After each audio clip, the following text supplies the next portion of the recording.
Hello, physics class. Today we're going to be talking about power.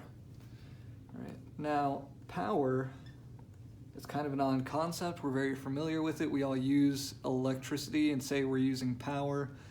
We might look at the power wattage of certain light bulbs or amplifiers or circuits or what have you.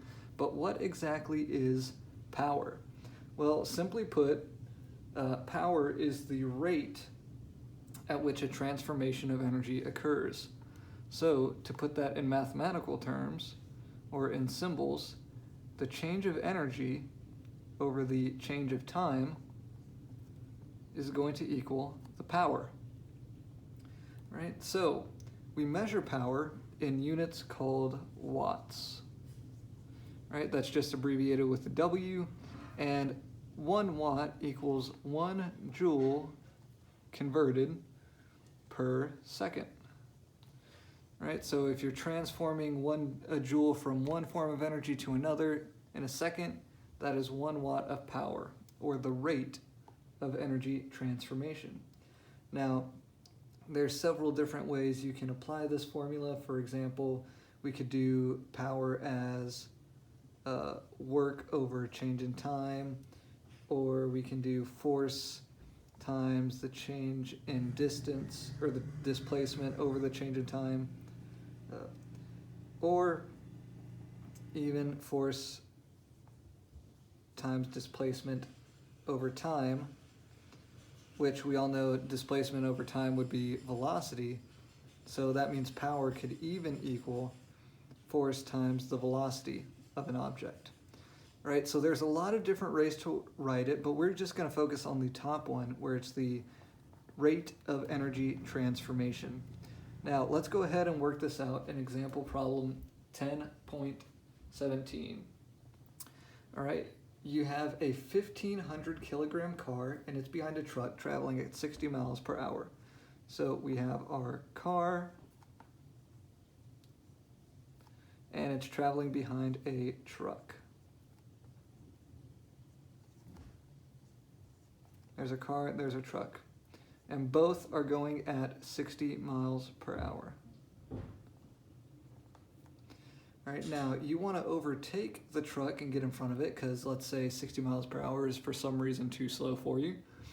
And so you know that you need to go 75 miles per hour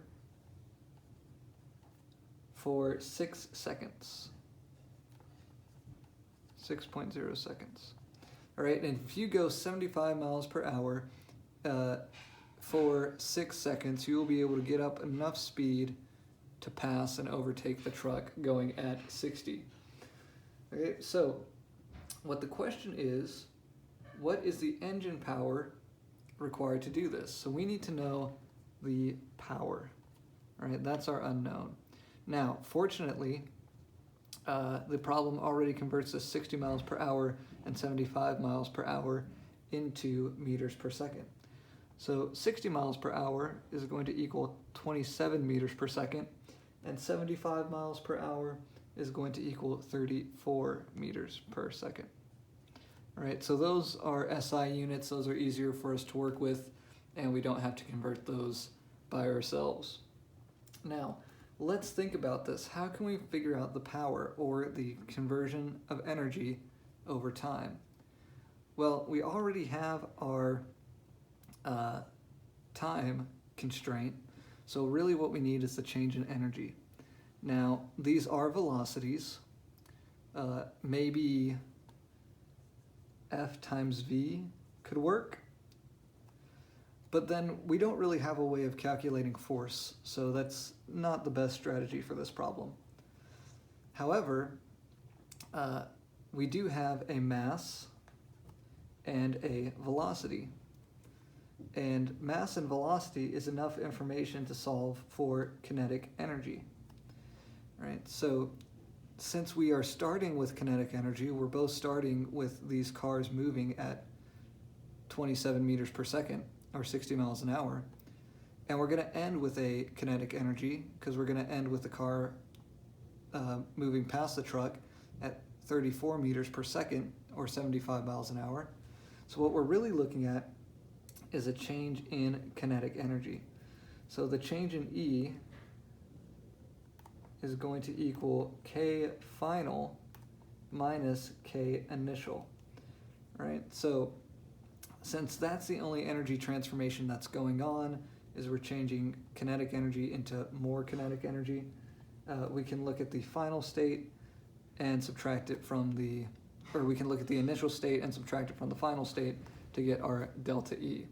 So let's go ahead and expand out that formula, what it would look like. Change in E is going to equal 1/2 times the mass of the car, since we're worried about the car's engine output, times the final velocity squared minus, and we do it over again, 1/2 of the mass times the initial velocity squared. All right, and that's going to be our delta E. Let's go ahead and plug in some numbers. 1/2, 1,500 kilograms times the velocity. So the final velocity is going to be 34 meters per second squared. And then we're going to subtract that times the initial state. So the car has the same mass, 1,500 kilograms. I'm going to erase this for more room. 1,500 kilograms, and then times the initial velocity, which is 27 meters per second squared.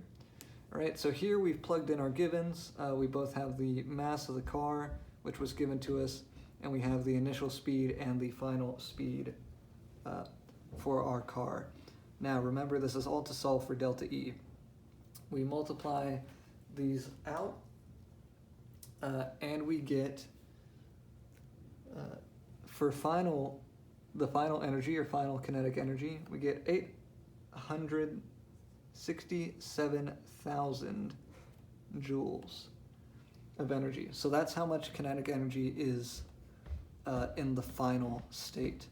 Now for the initial state, we multiply this out, we square our velocity, then we multiply it by the mass, then we half it, and we get 546,750 joules. All right.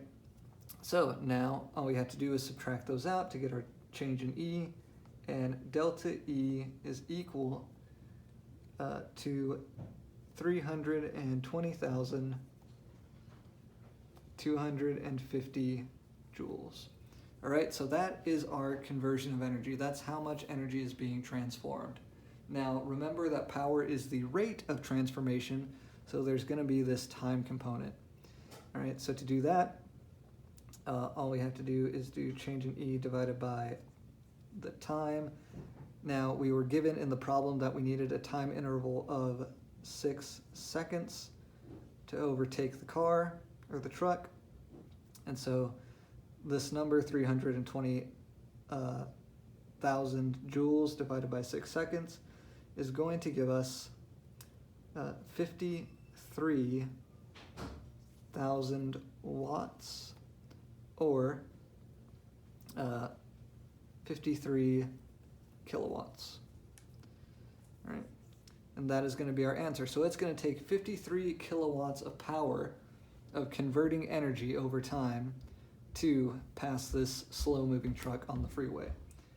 All right, so that's a brief explanation of power. That's how to use it. Go ahead and get started on the homework. For AP, we're doing problems 42 and 43. For general physics, just do 42